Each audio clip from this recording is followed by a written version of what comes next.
As the US presidential election stated for November 3 heats up, we will have Americans who would vote for their next president, a choice between Donald Trump, the Republican incumbent, against Democratic challenger Joe Biden.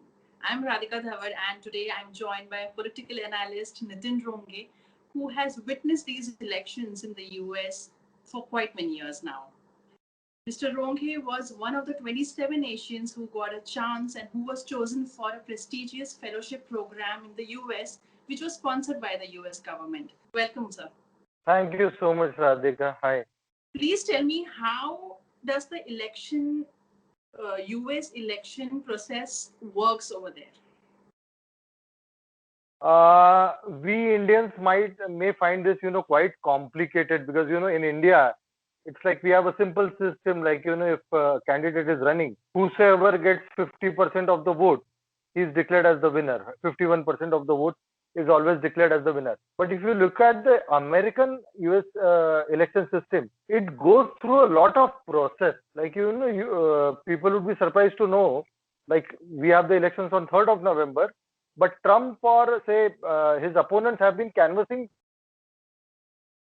since about, okay, and, it goes through a lot of system.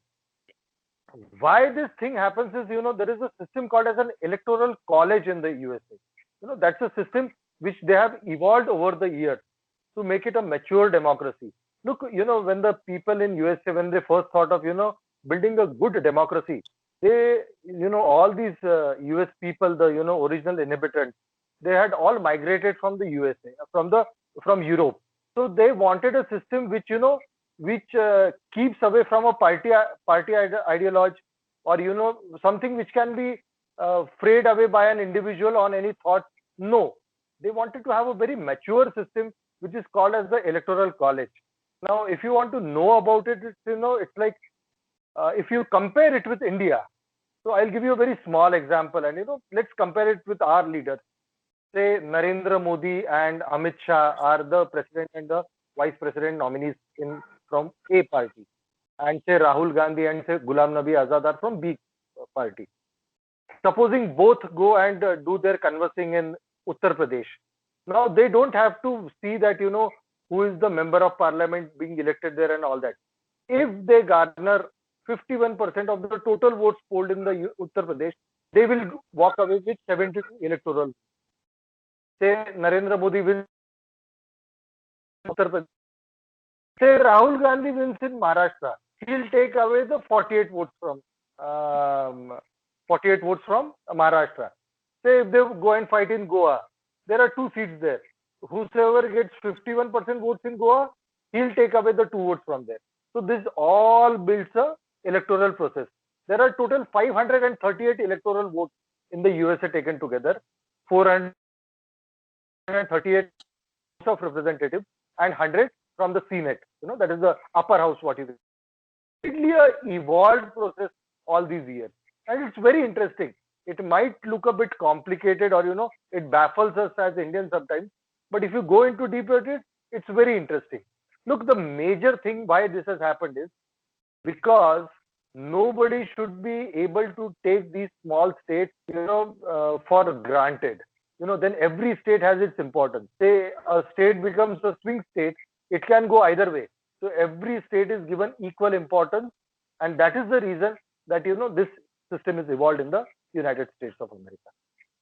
But tell me, why are these elections always in November? Yeah, that's a very good question, and it's like, November. The winter is just about to start. The harvest season has just ended, and it's a 230-year-old democracy, right? So in older days, it's not November. It is the first Tuesday after the first Monday. It is the first Tuesday after the first Monday. Now, why can't they keep it on 1st of November? 1st of November is usually an All Saints Day. Why don't they put it on a Monday? Because, if it is put on Monday, people will have to compromise on church services on Sunday. So, yeah. And usually why it is not kept on 1st? Because people are usually accustomed, in olden days, they were accustomed to write their account books on the 1st of every month, like what they did the last month. So, this is a system that has evolved all these days. And most important is they don't keep it on November reason that they want to, avoid the All Saints Day. That's a big festival in the US. So that's the reason they keep it on the first Tuesday after the first Monday. So like even you and me, if we can calculate the which dates the US presidential election happen after 100, 200,000 years even. So that's the system they have evolved. Tell me, how is the money raised for these elections? That's a very interesting thing. How is money raised? Is like whosoever runs for an election. Anybody can make his own preparations and all that. But those IRS services in the US, they make it compulsory that whosoever raises more than $5,000, he'll have to get registered and he'll have to maintain the books of accounts. Now, how do they raise money? It's like from donations. They have dinners with the candidates. There are many corporates who support these people with money. But the one very important thing which I saw in the last election, that was the 16th election, Radhika, that people actually they if in case of Trump, you see, they see certain parameters, $200 or less, and second is seven digit donation. Now in the last election, if you see, Trump, although a very wealthy candidate, okay, although a very wealthy candidate, but what he did was he got about 64% of the up to $200 donation. So someone who pays up to $200, he commits himself to the candidate. On the contrary, Hillary just got 26%. Although you will be surprised, Trump is a very rich man, but Hillary raised more. And I've got one more interesting figure. Let me just read it out. I'm trying to search it. Yeah, please. Yeah. Now, in the last election, when Trump was running for the, he would be contributing $100 for the election.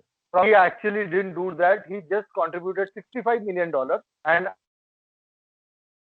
out of $1 million he paid for, which was managing his shows and all that, out of which about went for his own aircraft which he was using. Now look, one very important thing there is that even if you or me, if we support any candidate, you don't have to go and pay him physically. You walk into a shop, buy his wristband or some badge which has his name and all that. So if it costs $4, then that $4 are distributed. $1 will go to one office, $2 to another. So it's a very interesting way. Second thing, we could claim that she was taking money from dubious sources. A big politician from India who recently passed away, his name also figured in the USA with one of the hoteliers. So in USA, if you have to run an election, you have to have a very clean book of accounts. It's not like India, like you just show X amount in the elections and you spend 20x or 30x in the elections. No, it's not like that. Every penny is counted. How are these elections in the US different from the Indian elections? How they are different? One difference is it happens every 4 years when we have the general election every 5 years. So that's one main difference. But second thing is, while we see the election of the USA, we are only concentrated on things like say like Biden or Biden, Trump Pence versus Harris and the other presidential candidate. But you will be surprised to know that an average American has to give about 40 votes on an electoral ballot. If you have time, I'll share it on your screen. There are about 40 various votes. Not just the president, the judges, the account general, the sheriffs. In addition to it, a lot of referendums are taken. That's a very basic thing. Like, what should be legal age for, whether schools which are using public money but are running in loss, should they be closed down? Like I was in at Buffalo in 2012 where the famous Niagara was being taken on the ballot if one more bridge has to be constructed from Buffalo to the Canada. I'll tell you two things. What is the outcome of this referendum? Last election in 2016, out of the 50 states, 28 states legalized marijuana in some form or the other. Like the ganja asto, that was legalized in some form. That comes through a ballot. And I'm hoping that all people are adults, at least above 18, seeing your channel. I would love to share a very interesting thing that say California. It's famous for its what you call the software industry, plus a very flourishing state. It's equally famous for its porn movie industry. So there was a ballot on California which was put on paper, which read that that ballot requires use of condoms in adult films made in California and requires film producers to pay for vaccination and test for sexually transmitted infections. I don't know why, but this was failed. This failed in the ballot. But these important things also come in ballot. What happens in India is we, elect our public representative, and then he's free to take any decision. Whereas in USA, all these things are also taken on a ballot. Like I was most interested last time to watch California. Like there is a wither sort of movement there. They want to distribute. They want to divide California into 6 parts. But that failed. That didn't come on the ballot. I'm again reading that it's again coming on the ballot, but it's being presently held by the Supreme Court there. Can you tell me how is Kamala Harris, so important in this election? If you could just tell something about her. Kamala Harris, even it surprised all the Americans. Kamala Harris, if you see it, she's a sort of, a complete package in this election. Now look, Joe Biden, he comes from Delaware, so he's the East Coast. She comes from California, so that's the West Coast. So this Democrats, they have tried to make a bridge in between these two. She's a sitting senator. She's a junior senator from California and has enough clout. Now for us, the Indians, she is very important. But let me tell you, in this California and most of the states, she's considered as a black American in the USA media, and among Asians, she's considered as a Asian American. They have a lot of substantial voters. Her father was black and mother an Indian. So the Democrats have a traditional vote base of blacks voting for them, and they constitute to about 16.5% in the total electoral process. She is reasonably considered to be young, although she is 55 years, and Biden is 77 years. So that ideal combination of a young and a senior person. That's it. Second thing is Trump is known to make quite sexist and feminist remarks. So this lady is an apt answer to that. Like now you can't mess up with a lady, female, or else you'll be in a lot of problems.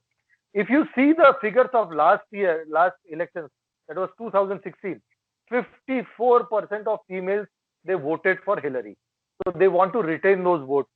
88% of blacks voted for Democrats, that was Hillary. So they want to retain all those votes with them. And most important, that may not be discussed much here. Her husband, Emhoff, Doug Emhoff, he's a Jew. And Jews in the USA are known to be quite rich people. So she'll have an upper hand in, raising the money and all that. But let me tell you, after a long time, the first and only vice presidential debate just happened in Salt Lake City. We saw it last morning. But I'll tell you, she disappointed people like us a lot. I wanted to see her, firing all guns on another candidate, but she was like quite mellowed down, and I don't find the reason why she did that. Which, according to you, was the most important elections in the recent past? Look, it's the recent past. I attended the 12 election. I saw the 16 election. But let me tell you that, I think the 16 election was very important. Because in 2008, the moment Mr. Barack So he suddenly became so important, and people were sure that he would win. But in 2016, if you see, look, we underestimate one thing. 2016 was also the election of on Obama, and a female who has never won a US election run into this election, she would be taking reins from a black president. There is a term in the USA, breaking the highest glass ceiling. But unfortunately, she couldn't win. But I think in all these years, whatever elections I have studied, even studying this election, I think the election was one of the most important elections in the recent past. You have witnessed the elections, the rallies, and the mass gatherings during Barack Obama, of course. And you have seen so many of the same on television for Donald Trump. So, which is that one interesting observation of yours which people should know? Yeah, I remember Obama visiting Ohio where I did my internship, and one early morning, 8:45 was the timing for his rally. And me, he was at rally start time 01 he started speaking, and 9:35 we were still standing there, and the rally was over and everything was over. Like, people are so disciplined and so good at their works out there. And one more thing, if you call it in Hindi, USA में उतनी खुन्नस नहीं रहती election. It's like a happy-go-lucky election. Like, I'll tell you, I saw the difference. I was there in 12 also and 16 also. So, in 12 it was a gentleman's election. Like, Mitt Romney and Barack Obama both were gentlemen, fighting on economic issues, foreign affairs and all those things, jobs and other things. But 2016 election, Radhika, we could not have watched the TV with our family during 2016 election. Like, all sort of acquisitions and, things we can't even imagine. We can't even imagine. I'll tell you, to you, I would love to share a kissa, what you call it in Hindi. Like, this Trump had constructed a beautiful Trump Tower and a Trump Hotel in Chicago, in Illinois. So Hillary comes from Chicago and Illinois state. So they have a lot of love for her. And it's a Democrat state all these days. So what happened was, these two during the elections had some fight with each other, and Trump also said some negative things about Chicago city. So the elections, I suppose, were on 8th or 7th of November, and 1st of November. It never happened anywhere, at least not in India. I have seen. We are quite cultured by that way. The Municipal Corporation Transport Department of Chicago, they met. Then they decided that since Trump is accusing our leader and our city, so since Trump had made that hotel there, they had named that place as Honorary Trump Plaza. As a respect for the money he had invested and the jobs he had created. So when the fight broke out, they met and they decided that, since he has accused us, we'll remove his name from there. So by the time, probably I was told the story like this way, by the time they decided to go there, someone already had removed that plate from that place. So they said that, okay, you put up a plate and then again we'll go and remove it. Next day, probably it was one plate on the other side. They went there and they removed it. These things, they go on there very badly. And another thing, like, when in USA you are fighting for an election, and if you are running for a big post, your all past is dug out. Your all graves are dug out. Be prepared to see some big graves being dug out in the USA in coming days. Take my word. Like, if you remember, I remember reading it. I was not there those days, but when during George Bush Jr. second term, when they couldn't find anything, they brought his fourth standard mark sheet, wherein he had scored miserably bad. Now, what I would think happen that's if some pretty much same. I mean, that we can say that it's pretty much same like Indian elections. Like, if you're talking about India past, they there's one bring common. people, yeah, but that's something like that makes you laugh also and cry also at times. Like, what's happening, man? This is the United States of America. What is the role of Indian Americans, NRIs, in these elections? NRIs as such don't have powers to vote, but the Indian population has migrated heavily in the USA. If you see the percentage, the Indians or Asian voters are about 4.7% of the entire USA population. And if you call it in Indian terms, it's like every time they go in for a change, and for the second term they are like jidar dam udhar hum. Like this time Trump expects that they would be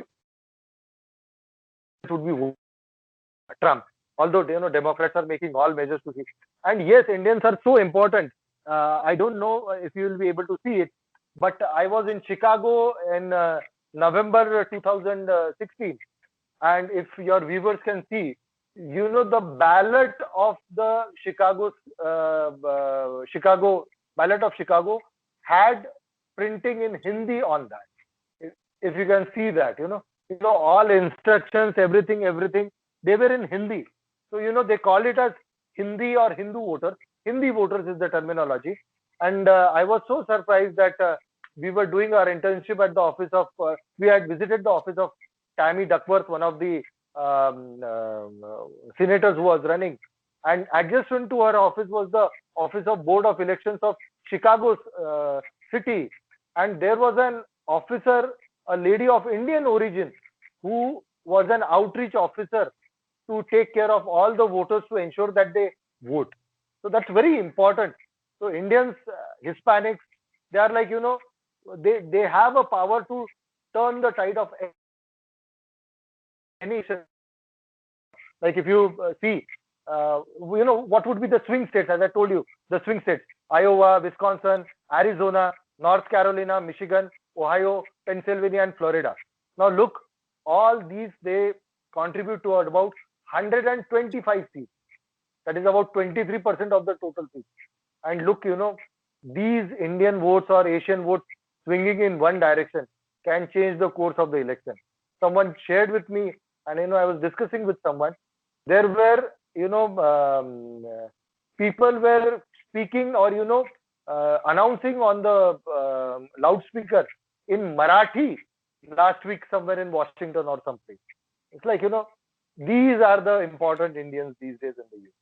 I ask you, if at all you are supposed to describe in one word the personalities of Barack Obama and Donald Trump, if you would just sum up their personalities in one word, Barack Obama. according to the people of US. It would be difficult to explain in one word, but let me tell you one thing. If you speak to an average American, a Republican or a Democrat, whosoever it is, and we in India, we don't see that angle. People say that Obama was a very average president. Obama, I'm telling you, Obama was a very average president. Like he like we in India see that he was a big and something, but an average American president, which I an average president who did well for about 2 terms, and then he peacefully retired. But in case of Trump, he's something, hats off to him. It's not that I like him or I support him, I'm a fan of. Look, Trump was never into active life or active political life all these years.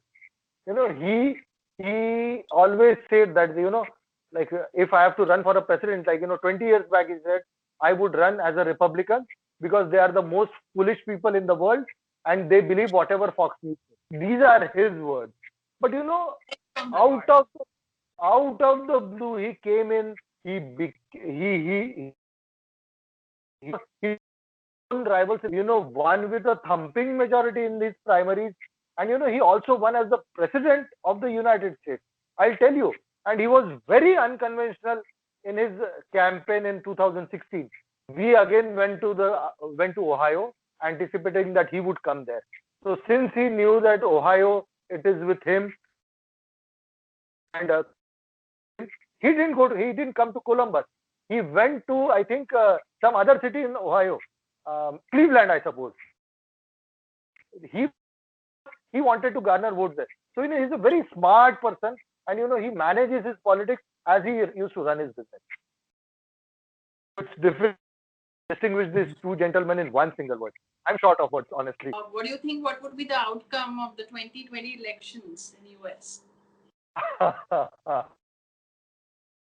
That's a good question because somebody asked me last week and I said that can you predict the winner of next Umred, Savner or Amravati Municipal Corporation election? No. So it would be difficult to comment that who would be the winner. But let me tell you, and with the experience, whatever we have read or seen or known from our American friends, usually a second term to a president is a easier job. It's not that difficult.